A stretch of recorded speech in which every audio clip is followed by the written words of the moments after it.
11 घंटे काम करते हैं। You don't have to name a brand, you don't have to name a person, but एक ऐसी चीज जो आपने खाया। मैंने कुत्ते की आइसक्रीम खाई है। You were not there? Radio नशा।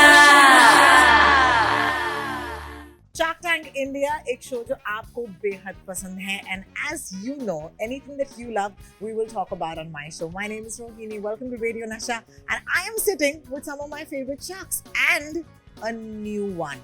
Vinita, not me. Vinita, Anupam, Amit, welcome to Radio Nasha. Thank you, Rohini. Thank you. तो किसके साथ पहले शुरू करें? अमित के साथ ही पहले शुरू करें इसकी ना? खींचो पहले। सीधे फ्रेशर के साथ ही पहले शुरुआत है। इनकी रैगिंग भी करनी होती है। मैंने इनकी रैगिंग कर ली शो में, आप देखना। अच्छा कितना प्रेशर है to be one of the जजेस ऑफ शार्क टैंक? पहले कितना था और अब जो सीजन शूट हो चुका है, how do you feel now? मुझे ये दोनों के बारे में बताइए। देखिए, प्रेशर बिल्कुल जीरो था मेरे दिमाग में। अच्छा, मैं अपनी वैलिडेशन यहाँ पर नहीं ढूंढ रहा हूँ। ओहो, रियलिटी है। तो मतलब अगर आप मुझसे पूछोगे तो प्रेशर तो बिल्कुल ही नहीं था, रिस्पॉन्सिबिलिटी का भाव ज्यादा था। हाँ जी। कि इस शो के जरिए इतने सारे लोग जब देखेंगे तो आपको जो बताना है वो ठीक से बताना जरूरी है, कम्युनिकेशन और सारे विचार यहाँ पहुँचाना वो ज्यादा जरूरी है। रिस्पॉन्सिबिलिटी की ज्यादा फीलिंग थी देन प्रेशर की फीलिंग। अब क्योंकि सीजन खत्म हो गया, सारी शूटिंग खत्म हो गई, अगर अब आप पूछोगे तो मतलब इट्स फीलिंग ग्रेट, क्योंकि शायद मैं इस भारत के लिए कुछ कर पाया हूँ इस शो के जरिए। और मैं बहुत फाइट मारी है लाइफ में, मतलब 15 साल तो मैं कंपनी बना रहा हूँ ये, जिसमें 7-8 साल बिना फंडिंग के बनाई। तो काफ़ी सारे फाउंडर्स की जर्नी जो देखता हूँ बहुत रिलेट कर पाता हूँ, क्योंकि मैं उसी दौर से गुजरा हूँ खुद भी, और काफ़ी सारे गलतियाँ भी करी प्रोबेबली, जो कि मैं होपफुली हेल्प कर देता हूँ कि वो अवॉइड कर, अभी भी करते हैं। दोस्त बनाए हैं, इनके बारे में बताइए। ये जो जजेस के पैनल है, मैं आपको बताता हूँ, मैंने यहाँ पर टैंक पे लड़ाइयाँ बहुत करी होंगी, पर बड़ा सीखा भी हूँ सबसे साथ। What happens in tank stage in tank. बाहर जाके म्यूचुअल रिस्पेक्ट बहुत ज्यादा एक दूसरे की। करेक्ट। और बहुत मजा आता है टाइम स्पेंड करने में। सबसे अच्छी दोस्ती किसके साथ बनी है? मेरे ख्याल से अनुपम से मेरी सबसे अच्छी दोस्ती बनी टैंक के बाहर, रियलिटी के अंदर। सबसे ज्यादा टाइम मैंने इसी के कमरे में स्पेंड किया। मैं सीरियसली सच में आफ्टर गेटिंग जलन हो रही है। नमिता नहीं है तो उसका आप एक्चुअली मैं रियलाइज करूँ तो एक्चुअली मैंने आपके कमरे में सबसे ज्यादा समय बिताया होगा। भाई मैं हाथ जोड़ के कहता हूँ यार तुम चले जाओ, मेरे को अकेला छोड़ दो 2 मिनट तो आराम कर लेने दो। It's interesting to have new people. It's also interesting to miss old people. I'm not going to skirt around the issue. Ashneer is not here on this season. Thoughts, feelings. What do you have to say about that? Because audiences, of course, उनका दोगलापन कहना miss करेंगे. I'm also gonna miss Ashneer. मतलब I think वो एक show में एक तड़का लाते थे, तो अभी जो उनके एंड चैनल के बीच में हुआ वो नहीं है इस शो में. That's unfortunate. I definitely think कि मजा आता था उनके साथ, पर इस सीजन I think जो पिक्चर्स की क्वालिटी थी, उनका जो ड्रामा थिएट्रिक्स था, उनका जो जलवा हमने देखा, वो इतना शानदार है कि I think overall season 2 will be much better than season 1. Yeah, look, I think the show is much bigger than anyone individual. मुझे लगता है कि यूएस में भी आप देखो तो इतने जजेस आए गए. I think the show is about the founders. Show is about entrepreneurship. Whether it is me or anyone, I think we don't individually make or break the show. तो जो गया उसकी क्या बात करनी. And so I think it's irrelevant. Okay, fair enough. आपसे तो ये सवाल नहीं पूछ सकते. मेरे से कैसे पूछोगे, मैं तो था ही नहीं लाती. Because Amit is like हो गए तो ही तो. नहीं उनका गाने में कोई बिल्कुल कोई रिलेशन नहीं है. That's interesting. Yeah. मतलब उससे कोई रिलेशन ही नहीं है कि वो गए. जब मैं यहाँ पर सेलेक्ट हुआ था यहाँ पर, जी हाँ, इसके लिए कितने पैसे दिए? वो आपको देने पड़ेंगे, मेरे को मेरिट पे लाए. आपकी डोनेशन वाले लग रहे हैं. डोनेशन वाली सीट कैसे बोलते हैं? So basically it had no correlation. Okay. Ashneer was maybe still considered at that point of time जब मेरा सिलेक्शन हुआ था. जी हाँ. फिर कुछ चैनल और इसका कुछ हुआ होगा, मुझे नहीं पता. बट मेरे केस के अंदर क्या होगा, new dimension I was giving to the show. Correct. और आप देखोगे भी, जब आप देखोगे तो एक डिफरेंट बंदा हूँ, बिल्कुल डिफरेंट टाइप की पर्सनालिटी है. बिल्कुल आपस मैच भी नहीं है मतलब. Correct.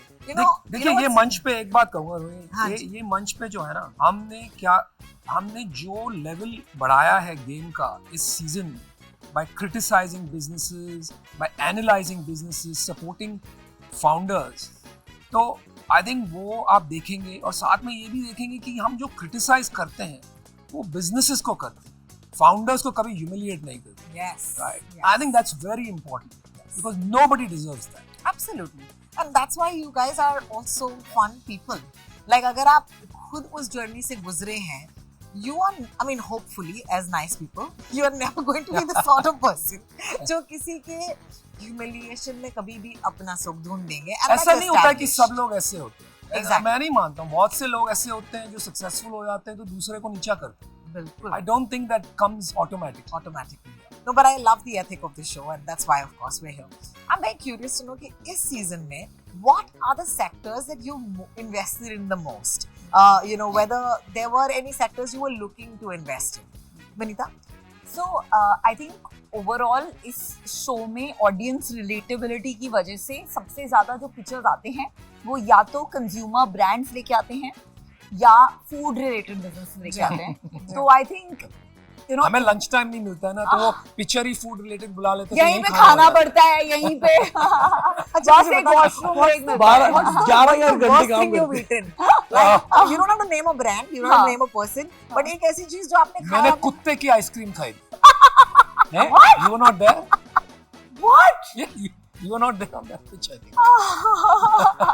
मैं तो सोच भी नहीं पा रहा कि मैं नहीं हूँ उस जॉब में. मैं I थोड़ी love तो it. One of you had to be नहीं there. तो एक्चुअली बहुत ज्यादा number of health food pictures आती हैं. तो वो हेल्दी खाना खा खा के आप सोच नहीं सकते कितने हमने quinoa chips and you know multi grain और शुगर फ्री चीजें खाई हैं. Correct. और आई थिंक उसी में उन्हीं सब में ज्यादा डील्स भी हुई है. Correct. पर मैंने पिछले साल सिर्फ ब्रांड्स में इन्वेस्ट किया था. तो इस साल मैं थोड़ा सोच के आई थी कि मैं अपना स्कोप वाइडन करूंगी. तो इस साल मैंने एड्यूटेक किया है, डिवाइसेस किए हैं, कोर टेक्नोलॉजी बिजनेसेस किए हैं. Interesting. पर ओवरऑल आई थिंक फिर भी मेरे सारे इन्वेस्टमेंट्स में सबसे ज्यादा है ब्रांड्स एंड फूड. Food. हाँ, अनुपम? वो तो बाय चॉइस नहीं ना कि आते ही हो Format ही है. फॉर्मेट ही हो. देखो हेल्थ फूड के साथ साथ हमने बहुत धोखेबाज फूड भी खाए. लोग आते हैं बोलते हैं Don't start. हेल्थ फूड है and I wear CGM continuous glucose Like the ultra human, yeah. और मैं सब कुछ वायर्ड रहता हूँ. Yeah. तो इमीडिएटली आफ्टर मैं पूछता हूँ इसमें MSG है शुगर, वो कहते हैं no, but I know immediately after the pitch क्या हो रहा है. You know, So I think there's a lot of- after the last season, you're looking more and more like Tony Stark, right? कुछ ज्यादा ही Tony Stark लग रहे हैं. Tony Stark, हाँ. He's looking like me. Yeah, exactly. This year I was very deliberate कि मुझे DTC companies में करनी है. वैसे शो का फॉर्मेट ऐसा ज्यादा वही आती है. So I've done a lot of DTC companies this time. Thank you for that. देखिए, मेरे केस में मैं क्योंकि टेक बैकग्राउंड से आता हूँ, AI, machine learning, metaverse, blockchain type के प्रोजेक्ट्स मेरे को अच्छे लगते हैं. पर इस शो के फॉर्मेट में वो आए नहीं, तो मैंने ऑब्वियसली एक नया नज़रिया देखा और मैं D2C के अंदर काफ़ी सारी चीज़ें इवेल्युएट करी कैटेगरी वाइज. कॉफ़ी भी आई, फूड भी आया. इस तरह के इन्वेस्टमेंट है मेरे, जहाँ पर मैं आपको D2C में करूँगा. बट मेरा एक स्किल है वहाँ पर जो मेरी हेल्प कर सकती है, वो है डिजिटल मार्केटिंग. तो उसके अराउंड मैंने बिजनेसेस देखे जहाँ पर मेरे को लगा कि वैल्यू ऐड हो सकता है. सेकेंड टाइप ऑफ बिजनेस है एजुकेशन, क्योंकि मुझे लगता है कि अगर पढ़ेगा देश तभी आगे बढ़ेगा. 10% लोग ही हैं जो 12वीं पास हैं इंडिया में. रियलिटी के अंदर there huge way to cover from that perspective. मेरे को जहाँ पर भी एजुकेशन में इम्पैक्ट दिखता है मेरे को बहुत अच्छा लगता है उस सेक्टर में जाना. विमेन एंटरप्रेन्योरशिप को मैं बहुत सपोर्ट करता हूँ, क्योंकि मुझे लगता है कि 50% ऑफ इंडियाज वर्कफोर्स विमेन है और वो अभी आई नहीं है आगे काम. तो विमेन एंटरप्रेन्योरशिप जहाँ मेरे को लगता है कि बहुत बड़ा इम्पैक्ट क्रिएट कर सकता है. मैंने ऐसे भी इन्वेस्टमेंट किया जहाँ मेरा पैसा शायद ज़्यादा ना बने, पर इंडिया पे इम्पैक्ट है कि अगर ये कर सकते हैं तो हम भी कर सकते हैं. That is what I want to promote in the show. मेरे सेक्टर्स बड़े वेरीड रहे हैं अब की बार. Education, technology, food, health, tech की भी कंपनीज में इन्वेस्ट किया है. Correct. ऑटोमोबाइल की भी कुछ कंपनीज आई थी, पर आइडियाज उसके अंदर बहुत ज़्यादा, मैं क्योंकि डीप भी हूँ उसके अंदर, काफ़ी समझता भी हूँ. तो बहुत सारी डील क्लोज नहीं कर पाया ऑटोमोबाइल सेक्टर में. ये करना तो बहुत ज्यादा चाहते थे, हमने करने नहीं. Let's talk about the reality. You know, ये तो एक show है, but as entrepreneurs who are actually looking at, you know, what businesses are doing in markets, हाल ही में post pandemic, and this is every country in the world is going through some sort of a crisis, right? अगर आप edutech की बात करें तो edutech में बहुत बड़े-बड़े नाम हैं जहाँ पर there have been severe layoffs. As entrepreneurs who are starting off or giving people the sort of capital to say यार आप फिक्र मत करो, आप शुरू करो. How important it is to look at कि मार्केट में क्या चल रहा है और क्या लेग्स हैं एक प्रोजेक्ट के. How do you perceive the markets right now? तो पिछले साल ना थोड़ा आई थिंक बहुत खराब सिचुएशन थी बिकॉज कंजम्पशन कम था कोविड की वजह से बट पैसा इतना ज्यादा इन्वेस्ट हुआ है कि companies for the sake of making companies बन रही थी, लोग अपनी अच्छी अच्छी जॉब्स छोड़ के जबरदस्ती स्टार्टअप्स में घुस रहे थे। तो to an extent I think ये जो करेक्शन है ये अच्छा है क्योंकि यू नो बहुत सारा जब कभी कभी होता है ना, जितना मार्केट में कंजम्पशन स्टोरी नहीं है, जैसे ई कॉमर्स है उसमें ई कॉमर्स का मार्केट साइज से ज्यादा तो उसमें इन्वेस्टमेंट हो गया था। हाँ, बिल्कुल। तो आई थिंक थोड़ा ये करेक्शन होना अच्छा भी है because at the end of the day business के फंडामेंटल्स पे लोग फिर से फोकस कर रहे हैं और बिजनेस का फंडामेंटल ये होता है कि best source of funding for a business is from the customer. आप जब तक कस्टमर से पैसा बनाना नहीं सीखोगे तो वो बाकी सारी फंडिंग उसमें झोंक के कोई फायदा नहीं है, सस्टेनेबल नहीं बन पाएगा। तो I think it's good conversations have gone back to basics कि प्रॉफिट कितना है, कैश फ्लो कितना है, रेवेन्यू कितना है and unrealistic expectations, valuation chasing, you know रोज एक नया यूनिकॉर्न खड़ा हो रहा है एंड यू नो सबकी सपना बस यही था कि यूनिकॉर्न बनाना, वो सारा थोड़ा काम डाउन हुआ है। एंड जो लोग सीरियस हैं अबाउट सॉल्विंग अ प्रॉब्लम वो ही घुस रहे हैं अभी बिजनेस में। I think it's a good thing. I have a specific question. I will not keep the brand in my eventual interview.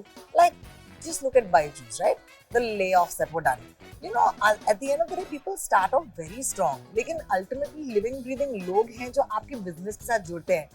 I feel that really puts us as, मैं entrepreneur नहीं हूँ, लेकिन I am a job seeker, you know, मैं नौकरी पेशा लड़की हूँ और कल को अगर मुझे पता चले कि नया कंपनी है, स्टार्टअप है, that faith in starting with startups जो आपने हिंदुस्तान में बनाए हैं वो मेरे हिसाब से कहीं डामाडोल ना हो जाए, ये जो फेथ होता है। I agree. देखिए वो रिस्क होता है एंड आई थिंक समवेयर अगर आप देखें हिस्टोरिकली तो इंडिया में आप अगर वीसी की हिस्ट्री देखें, वीसी इकोसिस्टम जिससे स्टार्टअप बनती है वो काफी फ्लटेशियस रही है, कभी शादी नहीं हुई। मेरा काम है शादी.com का तो मैं उसकी एनालिजी देता हूँ आपको। जब आप देखते हो 2000 में जब global.com बस्ट हुआ था उसके पहले इंडिया में बस 1 साल का विंडो था जहाँ भारी भरकम में फंडिंग और इमीडिएटली वो क्राइसिस आ गया तो बंद हो गया। फिर 2006 में थोड़ी सी विंडो खुली, 2008 में लीमन ब्रदर्स क्राइसिस हो गया। करेक्ट। फिर से ये बात हुई 2000, फिर वो 2-3 साल चले गए, फिर 2015 में बहुत बड़ा क्रैश है। This is the first time जो आपको जो शुरू फंडिंग हुई 2011-12 में आफ्टर लीमन, 10 साल तक एक इकोसिस्टम बन गया। करेक्ट। तो जो डेप्थ जो आज है और जो फंड्स जो है इंडिया फोकस्ड फंड्स और जो इतने लोग एम्प्लॉयड है इंडस्ट्री में, वो ये नहीं होगा अब कि आप वापस रिवर्स में चले जाएंगे जो 2008 में हो गया या 2000 में हो गया। I think the ecosystem is here to stay. Layoffs, corrections are good, brings some semblance to the market.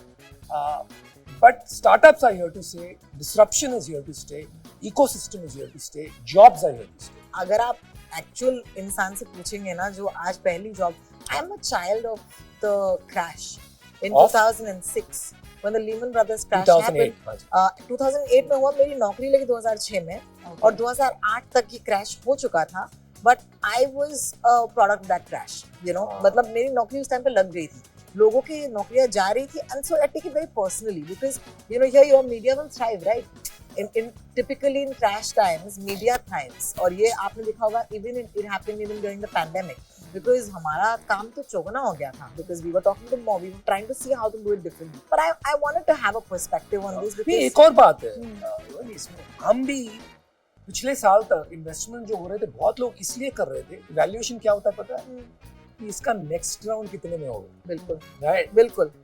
So you are playing the momentum game. Correct. और अब जो है ना प्रश्न बदल गए, तो मैंने भी इस साल, हमने भी फोमो में काफी डील्स किए हैं, ऐसा नहीं कि हम दूध के धुले हुए हैं, लेकिन इस year for example I am very clear कि आधे 1% में it's very hard to really make money out of a lot of these pitches, right? Correct. तो मैं significant stake लेता हूँ because it is quite possible कि इसका राउंड कभी हो ही नहीं अगला राउंड, तो मुझे ये देखना है प्रॉफिटेबल होके पैसे कैसे रिटर्न हो। लेकिन दो बातें और इनके एडिशन में, क्योंकि इनकी बात मैं समझ, आई थिंक जब पैसे कम हो जाते हैं तो इनोवेशन चालू होती है। कंस्ट्रेंट्स में मेरे को लगता है बहुत ब्यूटीफुल बिजनेसेस इमर्ज करते हैं, they reinvent themselves, they rise from the ashes.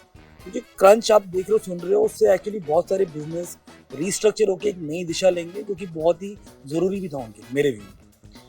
दूसरा, इंडिया आगे बढ़ रहा है, तो ये आप जो ले ऑफ सुन रहे हो, जो जॉब्स जा रही हैं, क्योंकि इंडिया एज अ कंट्री आगे बढ़ रहा है, तो जॉब क्रिएशन भी बहुत रैपिड रेट पे हो रहा है।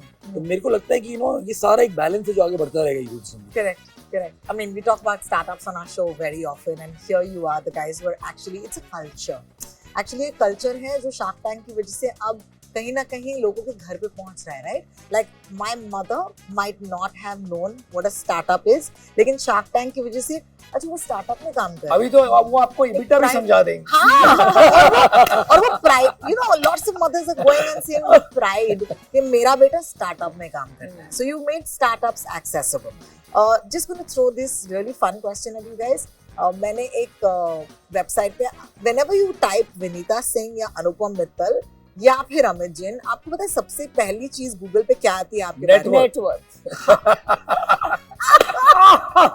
So I want to say this that इस प्लेटफॉर्म पर इस वक्त अकॉर्डिंग टू द इंटरनेट मतलब हजारों की नेटवर्क चल रही है यार इस प्लेटफॉर्म की। हजारों करोड़। विनीता बोल रही है आप मेरे को 1000 रुपए का समझ रहे हो, करोड़ लगाना क्यों बोल रही करोड़ ही होना, करोड़ की बात करें। जैसे कभी कभी क्वेश्चन आता है तो बोलते हैं ये नंबर जो आप बोल रहे हैं आपके रेवेन्यू का, ये डॉलर्स में है कि रुपीस में?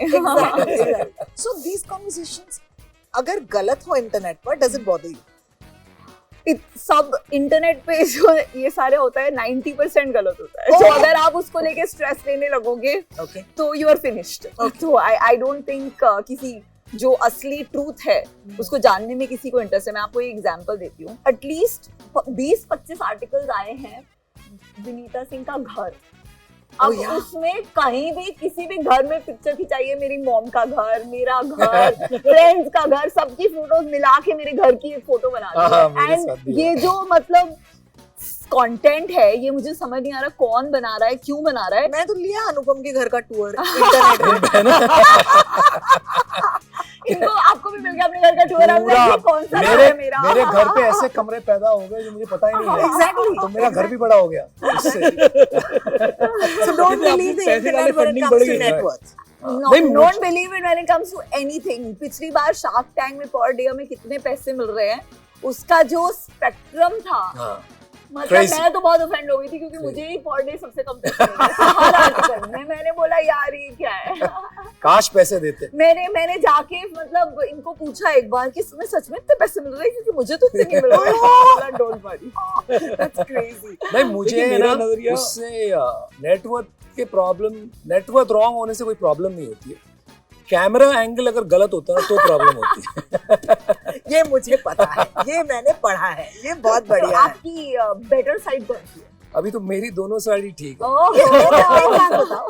Cameraman ने खोटे तो have you spoken about the 2 films that you produced? I have not spoken about. You've not, right? 2 फिल्में produce की हैं। Wow. And you know one of those films that you produced, and my audience should know this. आज जो आप Family Man देखते हैं और राज और डीके के fans हैं, a man that invested in Raj and DK sitting right here, and that's Anupam Mittal. Wow. देखो राज और डीके ने जो फैमिली मैन बनाया, and other movies very successful. They are considered 2 of the most successful directors now in Bollywood. और कहाँ मैं credit लेता हूँ, उनकी पहली पिक्चर मैंने उनके साथ बनाई और उनको यूएस से इंडिया भी इंपोर्ट मैंने ही किया। Yeah. Right. And they're still very good friends. It was a film called Flavors, no? Right. It was so amazing. Starring Anupam Mittal, by the way. Yeah, of course. ये movie खुद भी नहीं देखते। Camera angle से याद आया मैंने कहा कैमरा एंगल से याद आया। I want to wish you a lot of success with the next season, and as a fan of the show I want to say thank you so much entrepreneurs को इतनी इज्जत देने के लिए, because we truly need it in this country at this point. Thank you for saying that. Thank you Rohini, and they deserve it. Great show. Radio Nasha.